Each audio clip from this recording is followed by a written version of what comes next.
آپ جانتے ہیں کہ میں کیوں بے چین ہوں، میں کیا ڈھونڈ رہی ہوں، مجھے کیا چاہیے، اور اب آپ نے میرے اس مسئلے کو حل کرنا ہے، آپ نے میری اس بے چینی کو دور کرنا ہے۔ اور بس پھر ظاہر اللہ تعالیٰ آپ کو دعائیں سکھاتے ہیں نا، تو بس پھر یہ دعا میں نے کثرت سے مانگنی شروع کر دی۔ میرا نہیں خیال کہ کبھی میں نے استخارہ کی دعا پڑھی ہو، میرے پاس نہ تو کوئی وظائف تھے، کچھ بھی نہیں تھا ایسا۔ ہاں، درود ابراہیم بہت کثرت سے میں پڑھتی رہی ہوں۔ تو شروع کے 2 سال تو تقریباً یہ دعا مانگنے میں ہی گزر گئے، اور پھر پچھلے 5 سالوں میں ایسا ہونا شروع ہوا کہ اللہ تعالیٰ سے دعا مانگنے کے بعد میں نے حضور پاک صلی اللہ علیہ وسلم کی بارگاہ میں بھی عرض کرنا شروع کیا کہ پلیز حضور پاک صلی اللہ علیہ وسلم جی، آپ رحمت للعالمین صلی اللہ علیہ وسلم ہیں، اس مسئلے میں پلیز آپ مجھے گائیڈ کریں۔ تو پھر کچھ خوابوں کا سلسلہ شروع ہوا۔ مجھے جو بھی خواب دکھایا جاتا تھا اس میں قرآن پاک کی طرف اشارہ کیا جاتا تھا۔ کہیں مجھے دکھایا جاتا تھا کہ میری منزل مجھے دکھائی جا رہی ہے اور قرآن پاک کے استاد ہیں یا اسکالر کہہ لیں، وہ مجھے اس منزل کی طرف لے کے جا رہے ہیں۔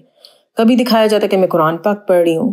تو بہرحال گاہے بگاہے پچھلے 5 سالوں میں یہ سلسلہ جاری رہا، اور ہر خواب میں قرآن پاک کی طرف اشارہ تھا۔ اچھا، اس ہر خواب میں مجھے ایک اور چیز کا احساس بہت شدت سے دلایا گیا، اور وہ تھا وہ سکون۔ مجھے دکھایا جاتا تھا کہ قرآن پاک کے ساتھ جب میں ہوتی تھی نا تو میں بہت پرسکون ہوتی تھی، اور اسی سکون کی مجھے تلاش تھی۔ اچھا، خواب تو خیر چلتے رہے۔ آپ سوچیں کہ 2 سال تک تو ویسے میں تڑپتی رہی، دعا مانگتی رہی، 5 سال تک یہ خواب آتے رہے، اور میں کافی کنفیوز بھی رہتی تھی کہ بار بار مجھے قرآن پاک کیوں دکھایا جاتا ہے۔ کیونکہ دیکھیں، قرآن شریف تو میں اپنی طرف سے بڑے اچھے طریقے سے بچپن سے پڑھتی چلی آ رہی تھی کہ بس فجر کے بعد ہمیشہ قرآن پاک کی کچھ لائنز یا ایک رکوع کم از کم پڑھنا ہے، ترجمہ بھی اس کا پڑھنا ہے۔ تو خواب اشارہ کر رہے ہیں کہ قرآن پاک سے اپنا رشتہ جوڑوں۔ میں سمجھتی تھی کہ قرآن پاک سے تو میرا رشتہ جڑا ہوا ہے، بچپن سے جڑا ہوا ہے۔ اور میں اکثر اس بات پہ بھی حیران ہوتی تھی کہ اللہ تعالیٰ مجھے خواب میں کوئی درود شریف کیوں نہیں دکھا دیتے، کوئی خاص درود شریف بتا دیں کہ یہ پڑھو تو بے چینی دور ہو جائے گی۔ اللہ تعالیٰ بار بار قرآن پاک کی طرف اشارہ کر رہے ہیں۔ اچھا، ایک خواب مجھے یاد ہے کہ اس میں ایک قرآن پاک کے بڑے مشہور اسکالر بھی مجھے دکھائے گئے۔ تو میں نے سوچا چلو ٹھیک ہے، یہیں سے سٹارٹ کرتی ہوں، اور میں نے ان اسکالر کو سننا شروع کر دیا۔ لیکن حقیقت کی بات بتاؤں، ان کی ایک بھی بات میرے دل پر نہیں جمتی تھی۔ میں زبردستی سنتی تھی ان کے لیکچر، لیکن بات نہیں بنتی تھی۔ پھر میں نے کچھ اور اسکالرس کو بھی سننا شروع کیا۔ تو سب سے بڑا مسئلہ جو مجھے نظر آتا تھا نا، وہ یہ تھا ایک ہی آیت کا ترجمہ ہر اسکالر نے ڈیفرنٹ پیش کیا ہوا تھا۔ اچھا، اس دوران ایک اور بات یہ ہونے لگی کہ کبھی سوشل میڈیا پہ، کبھی کسی بہن بھائی کے تھرو کوئی نہ کوئی کوٹیشن، کوئی نہ کوئی آیت، کوئی بات میرے سامنے آ جاتی کہ جس کا مفہوم یہ ہوتا تھا کہ ہر بات کا جواب یا ہر سوال کا جواب نا قرآن شریف میں موجود ہے۔ خیر، اب ایک آیت کا ترجمہ ڈفرینٹ اسکالر ڈفرینٹ طریقے سے کر رہے تھے، تو اس وقت میں نے فیصلہ کیا کہ اب میں نہ خود عربی زبان سیکھوں گی، اور میں نے کسی اسکالر کے ترجمے پر ریلائی نہیں کرنا۔ اور اس کوشش میں نے بہت مرتبہ عربی سیکھنے کی کلاسز میں ایڈمیشن لیا، کبھی آن لائن لیتی، کبھی فزیکل کلاسز میں ادھر کینیڈا میں ایڈمیشن لیتی۔ لیکن 2-3 کلاسز یا آن لائن سیشن اٹینڈ کرنے کے بعد مجھے شدت سے احساس ہو گیا تھا کہ عربی گرامر میری سمجھ سے باہر اور بہت ہی مشکل گرامر۔ پھر تنگ آ کے اللہ تعالیٰ سے دعا کرتی کہ یا اللہ، ایک طرف آپ مجھے ہر دعا اور سوال کے جواب میں قرآن پاک بار بار دکھاتے ہیں، پھر آپ اس کو میرے لیے آسان کیوں نہیں کر رہے؟ میں آپ دیکھیں کوششیں کر رہی ہوں، آپ چاہیں تو مجھے عربی گرامر آسان کر دیں میرے لیے، ایک لمحے میں اس کو میرے پہ کھول دیں، اور آپ کے لیے تو سب ممکن ہے۔ بہرحال اسی طرح یہ بیک اینڈ فورتھ اللہ تعالیٰ سے باتیں، کبھی حضور پاک سے عرضیاں، یہ سب چلتی رہتی تھی۔ اور اب سوچیں کہ 5 سال تک بس مجھے خوابوں پہ لگایا ہوا تھا، اور پھر ایک وقت آ گیا کہ میں نے سب کوششیں چھوڑ دیں۔ میں نے کہا اللہ تعالیٰ آپ نے خواب دکھائے ہیں، اب آپ ان کو پورا کریں۔ میں اب نہ کسی اسکالر کو سنوں گی، نہ ہی میں نے عربی سیکھنے کی کوشش کرنی ہے، اور میں بس کیا بولوں، بس کہہ دیا کہ اللہ تعالیٰ میں تھک گئی ہوں، اب نہیں میں کچھ کر رہی۔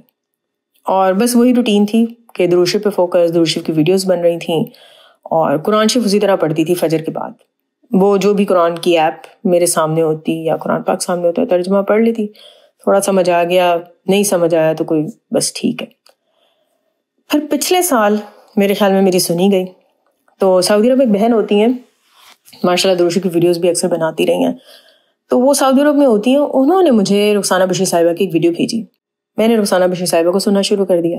پھر اچانک رخسانہ بشیر صاحبہ کی ایک ویڈیو میری نظر سے گزری، جس میں انہوں نے کہا کہ اگر آپ قرآن کا باطنی یا روحانی مفہوم سمجھنا چاہتے ہیں تو آپ اس نمبر پہ رابطہ کریں۔ اچھا، یہ دیکھ کے میں کافی حیران ہوئی کہ پہلی دفعہ میں نے ایسا کوئی میسج دیکھا تھا کہ نہ تو یہ قرآن کی تجوید سکھا رہے تھے، نہ عربی سکھا رہے تھے، نہ قرآن کو کوئی لفظی ترجمہ سکھا رہے تھے، بلکہ دعوت دے رہے تھے کہ آپ قرآن کا روحانی مفہوم سمجھیں، اور مزے کی بات ہے کو پیسے بھی چارج نہیں کر رہے تھے۔ حالانکہ میں نے عربی سیکھنے کے لیے اور کچھ اسکالرس کی کلاسز لینے کے لیے کافی پیسے بس لگا دیے تھے۔ بہرحال میں نے رخسانہ بشیر صاحبہ کو کانٹیکٹ کیا تو پھر انہوں نے مجھے ایک واٹس ایپ گروپ میں ایڈ کیا جس کا نام تھا قرآن's ہڈن وزڈم، یعنی قرآن کی چھپی ہوئی حکمت۔ پہلا سیشن میں نے اٹینڈ کیا تو میں تو حیران ہو گئی کہ قرآن کے ایک لفظ میں اتنے راز ہیں۔ دوسرے سیشن کا مجھے بے چینی سے انتظار تھا۔ تو کچھ سیشنز لینے کے بعد ایک دم مجھے احساس ہوا کہ وہ جو پچھلے 7 سالوں سے میں کچھ ڈھونڈ رہی تھی، میرے اندر اتنی بے چینی اور بے سکونی تھی، وہ کہیں غائب ہو گئی تھی۔ اور پھر اس کا راز بھی مجھ پہ کھلا کیونکہ میرے اندر تو بچپن سے بہت سارے سوال بھرے ہوئے تھے جن کا مجھے کچھ خاص جواب کبھی ملا نہیں۔ ان سوالات پر مٹی بھی ڈل گئی حالات کے ساتھ ساتھ۔ میں تو ان سوالات کو بھول گئی تھی لیکن یہ سوالات مجھے نہیں بھولے تھے، اور مجھے لگتا ہے کہ سوالات میرے لاشعور میں نا کہیں پھنسے ہوئے تھے، اور وہ سوالات وہی تھے کہ اللہ تعالیٰ نے مجھے عورت کیوں بنا دیا، کاش کہ مجھے آدمی بنا دیتا، مجھے اس فیملی میں کیوں پیدا کیا، اس ملک میں کیوں نہیں پیدا کیا، اچھا شکر ہے کہ مسلمان گھرانے میں پیدا کیا لیکن باقی دوسرے لوگوں کو کیوں اس مذہب میں پیدا کیا، پھر مجھے پیدا کیوں کیا ہے، میری زندگی کا اصل مقصد کیا ہے۔ میں تو ہمیشہ زندگی حقیقت کی بات ہے ایک ٹارگٹ کے تحت گزارتی چلی آئی کہ اچھا پڑھائی کرنی ہے، پڑھائی ختم ہو گئی تو اچھا جاب کرنی ہے، شادی، بچوں کی پڑھائیاں، زندگی گزر رہی ہے۔ اچھا زندگی تو سارے لوگ ہی ایسے گزار رہے ہیں تو میں بھی ایسے گزاروں گی اور ایک دن میں بھی مر جاؤں گی۔ میں وہی کام کر رہی ہوں جو سارے لوگ کر رہے ہیں تو پھر مجھ میں اور باقی لوگوں میں کیا فرق ہوگا۔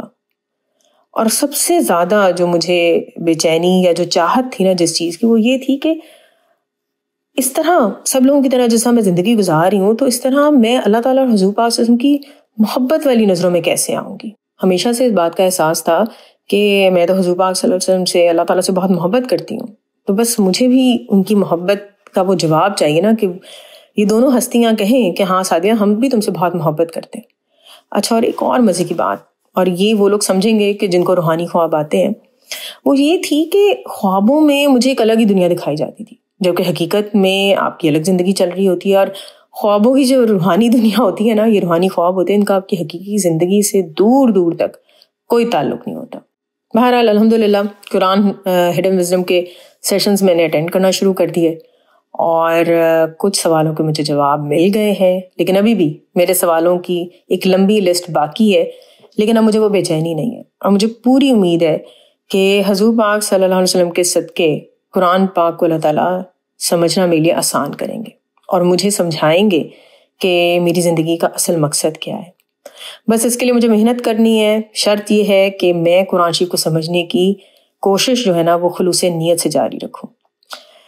اچھا ہڈن وزڈم کی یہ کلاسز لینے کے دوران مجھے معلوم ہوا کہ حضرت خواجہ شمس الدین نظامی صاحب رحمۃ اللہ علیہ نے، جن کی وفات اس جنوری میں ہوئی ہے، تو انہوں نے بہت زبردست قسم کی کتابیں لکھی ہیں کہ ان سے آپ کو بہت زیادہ رہنمائی ملتی ہے کہ کس قسم کے علوم قرآن شریف میں موجود ہیں۔ تو ان کی کتاب میری نظر سے گزری اور کتاب کا نام تھا ذات کا عرفان۔ اچھا کتاب میں نے پڑھنا شروع کی، 2 زبردست قسم کی باتیں مجھے معلوم ہوئی جو اس سفر میں میرے کام آئی۔ پہلی بات تو یہ مجھے معلوم ہوئی کہ قرآن شریف کو میں نے خالی اپنی عقل سے نہیں سمجھنا، اس لیے کیونکہ اگر ہماری انسانی عقل سب کچھ سمجھنے کے لیے کافی ہوتی نا تو پھر اللہ تعالیٰ پیغمبروں کو نہ بھیجتا، وحی کی رہنمائی عطا نہ فرماتا۔ اور دوسری بات مجھے یہ سمجھ آئی کہ جب اللہ تعالیٰ کی طرف سے انسانوں کے لیے ہدایات اور رہنمائی جو ہے وہ بار بار بھیجی گئی ہے، اور قرآن پاک کی صورت میں حضور پاک صلی اللہ علیہ وسلم کے ذریعے اللہ تعالیٰ نے اپنی تعلیمات کو، دین کو مکمل بھی کیا ہے، لیکن پھر بھی انسان آج تکلیف میں ہے، وہ کیوں ہے؟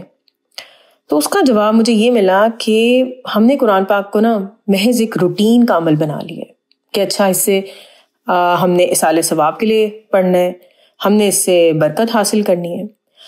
حالانکہ آپ دیکھیں اللہ تعالیٰ نے قرآن شریف میں کائنات کو تسخیر کرنے کے فارمولاز بتائے ہیں جن کو ہم نے نہ کبھی ڈھونڈنے کی کوشش کی اور نہ سمجھنے کی کوشش کی۔ حالانکہ آپ دیکھیں تاریخ میں اسلامی اسکالرز، مشہور اسکالرز بھرے ہوئے ہیں کہ جنہوں نے نہ صرف ان رازوں پہ تحقیق کی بلکہ ان کی خلوص نیت کو دیکھتے ہوئے اللہ تعالیٰ نے یہ راز ان لوگوں پر کھولے بھی ہیں۔ تو بہرحال اس کتاب سے جب یہ 2 خاص تحریریں میں نے پڑھی نا تو مجھے سمجھ آ گیا کہ ایک تو مجھے قرآن پاک میں موجود یہ فارمولاز جاننے ہیں، ٹھیک ہے، اور دوسرا یہ کہ ان فارمولاز کو جاننے کے لیے میری عقل ناکافی ہے، تو مجھے ایسے علم والوں کو تلاش کرنا ہے کہ جو یہ راز جانتے ہیں. اور پھر جب ایسے علم والوں کے سامنے مجھے پیش ہونا ہے نا، تو اپنی عقل کو پیچھے رکھ دینا.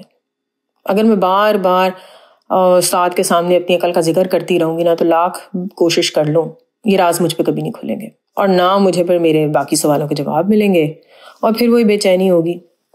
سو الحمدللہ کہ جب سے میں یہ قرآن ہڈن وزڈم کے پلیٹ فارم سے جڑی ہوں، تو الحمدللہ مجھے دو اور بہت اچھے پلیٹ فارم ملے.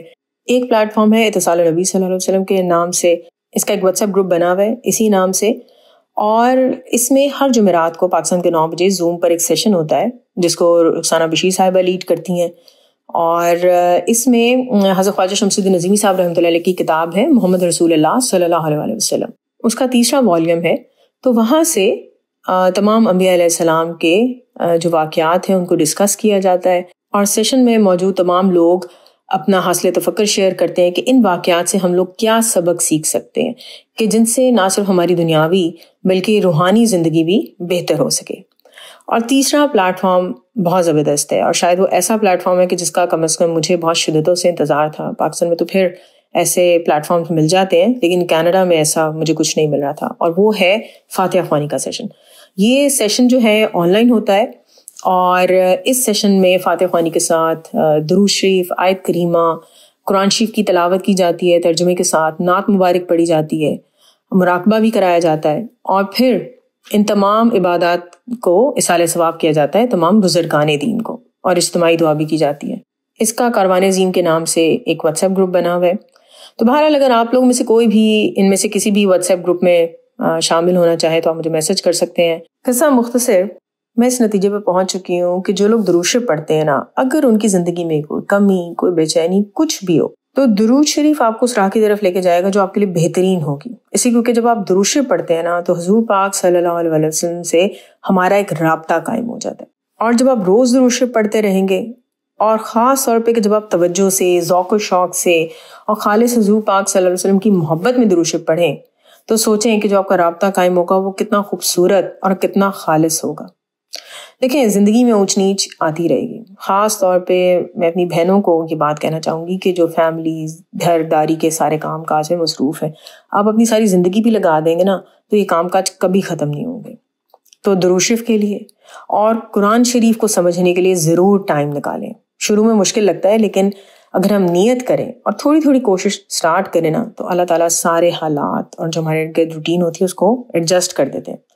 میری طرف سے سب بہنوں کے لیے یہ آفر ہے کہ اگر آپ قرآن شریف کا روحانی مطلب سمجھنا چاہتی ہیں تو آپ مجھے میسج کریں، اور ہم ایسے بھی کر سکتے ہیں کہ ایک بہنوں کا الگ سے ایک واٹس ایپ گروپ بنا لیں، اور اس میں ہم مل کر قرآن پاک کے ان چھپے رازوں کو سمجھنے کی کوشش کریں گے.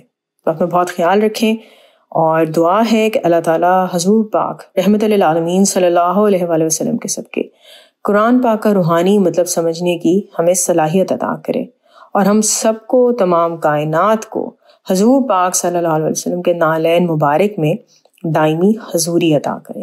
آمین ثم آمین. الصلاۃ والسلام علیکہ یا رسول اللہ صلی اللہ علیہ وآلہ وسلم. السلام علیکم رحمۃ اللہ وبرکاتہ.